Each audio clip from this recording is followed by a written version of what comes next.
ಕಾಳಿ ನದಿ ಪಾತ್ರದ ಪ್ರದೇಶಗಳಲ್ಲಿ ಸತತವಾಗಿ ನೆರೆಯಿಂದ ಹಾನಿಯಾಗ್ತಿದೆ. ಕಾಲಕಾಲಕ್ಕೆ ಕೆಪಿಸಿ ಅವರು ಡ್ಯಾಂ ನೀರನ್ನ ಹೊರಬಿಡಬಹುದಾಗಿತ್ತು. ಆದರೆ ಏಕಾಏಕಿ 2 ಲಕ್ಷ ಕ್ಯೂಸೆಕ್ಸ್ನಷ್ಟು ನೀರು ಬಿಟ್ಟಿದ್ದು ಸರಿಯಲ್ಲ.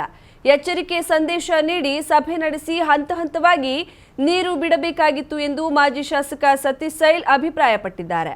ಕಳೆದ 3 ವರ್ಷಗಳಿಂದ ಕಾರವಾರ ಅಂಕೋಲಾ ಕ್ಷೇತ್ರದ ಕದ್ರಾ, ಮಲ್ಲಾಪುರ, ಹಣಕೋಣ, ಕಿನ್ನರ, ವಾಸರ ಕುದ್ರಿಗೆ ಸೇರಿದಂತೆ ಕಾರವಾರ ಅಂಕೋಲಾ ಕ್ಷೇತ್ರದಲ್ಲಿ ಪ್ರವಾಹದಿಂದ ಹಾನಿಯಾಗ್ತಿದೆ. ಸರ್ಕಾರ ಪೂರ್ಣ ಮನೆ ಹಾನಿಯಾದವರಿಗೆ 5 ಲಕ್ಷ ರೂಪಾಯಿ, 75% ಹಾನಿಯಾದ್ರೆ 3 ಲಕ್ಷ ರೂಪಾಯಿ, ಭಾಗಶಃ ಹಾನಿಯಾದ್ರೆ 1 ಲಕ್ಷ ರೂಪಾಯಿ ನೀಡೋದಾಗಿ ಘೋಷಿಸಿದೆ. ಈ ಹಿಂದೆ ಘೋಷಿಸಿದ್ದ ಪರಿಹಾರ ಧನವೇ ಇನ್ನೂ ಜನರನ್ನ ತಲುಪಿಲ್ಲ.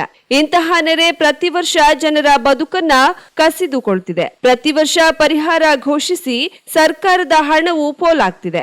ಅದರ ಬದಲು ಇಲ್ಲಿನ ಜನರನ್ನ ಸೂಕ್ತ ಸುರಕ್ಷಿತ ಸ್ಥಳಕ್ಕೆ ಸ್ಥಳಾಂತರಗೊಳಿಸಬೇಕು. ಜಲಾಶಯದಿಂದ ವಿದ್ಯುತ್ ಉತ್ಪಾದಿಸಿ ಲಾಭ ಮಾಡಿಕೊಳ್ಳುತ್ತಿರುವ ಕೆಪಿಟಿಸಿಎಲ್ನವರು ಹಾಗೂ ಕೈಗಾದವರು ಇಲ್ಲಿನ ನೆರೆ ಸಂತ್ರಸ್ತರ ನೆರವಿಗೆ ಬರಬೇಕು. ಕಂದಾಯ ಇಲಾಖೆ ಜಮೀನಿಗೆ ಸ್ಥಳಾಂತರಿಸಬೇಕು. ಸಂತ್ರಸ್ತರಿಗೆ 2 ಗುಂಟೆ ಜಾಗ ನೀಡಬೇಕು.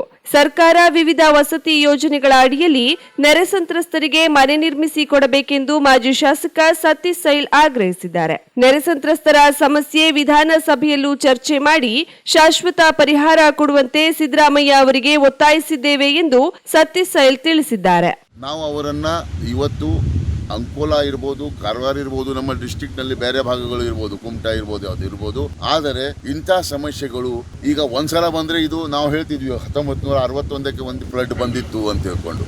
ಇದೊಂದು 50 ವರ್ಷ ನಂತರ ಏನಾದರೂ ಬಂದರೆ ಅದು ವಿರಳ. ಇದು ಕಂಟಿನ್ಯೂಸ್ 19, 20, 20, 21, 18, 19 3 ವರ್ಷ ಕಂಟಿನ್ಯೂಸ್ ಬರ್ತದೆ. ಇದು ಮುಂದೆನೂ ಇದೇ ತರ ಆದ್ರೆ ಜನರ ಪರಿಸ್ಥಿತಿ ಏನು? ಜನರು ಇವತ್ತು ಅಲ್ಪ ಸ್ವಲ್ಪ ಏನು ಅಮೌಂಟ್ ತಗೊಂಡು ಮನೆಗಳನ್ನು ಕಟ್ಟಿ ಮನೆಯನ್ನು ಮತ್ತೆ ಪುನಃ ದುರಸ್ತಿ ಮಾಡಿ ಮತ್ತೆ ಗಿಡಗಳನ್ನು ಬೆಳೆಸ್ತನಕ ಮತ್ತೆ ಈ ಹಾನಿ ಆಗ್ತಾ ಇದೆ. ಇವರನ್ನ ಖಾಯಂ ಆಗಿ ಬೇರೆ ಕಡೆಗೆ ಅಂದ್ರೆ ಅಲ್ಲಿಯ ಸಮೀಪವಾದ ಬಹಳಷ್ಟು ಕಂದಾಯ ಇಲಾಖೆ ಜಮೀನು ಇದೆ, ಅಲ್ಲಿ ಅವರು ಸ್ಥಳಾಂತರಿಸಬೇಕು. ಮತ್ತೆ 2 ಗುಂಟೆ ಜಮೀನನ್ನ ಕೊಟ್ಟು ಅವರಿಗೆ ವಸತಿ, ಬಸವ ಯೋಜನೆ ವಸತಿ ಇದೆ, ಇಂದಿರಾ ಆವಾಸ್ ವಸತಿ ಇದೆ, ಅದರೊಳಗೆ ಅವ್ರಿಗೆ ಮನೆ ಕಟ್ಟಿಕೊಂಡು ಕೊಡುವಂತ ಅವಕಾಶಗಳು ಇದ್ದಾವೆ.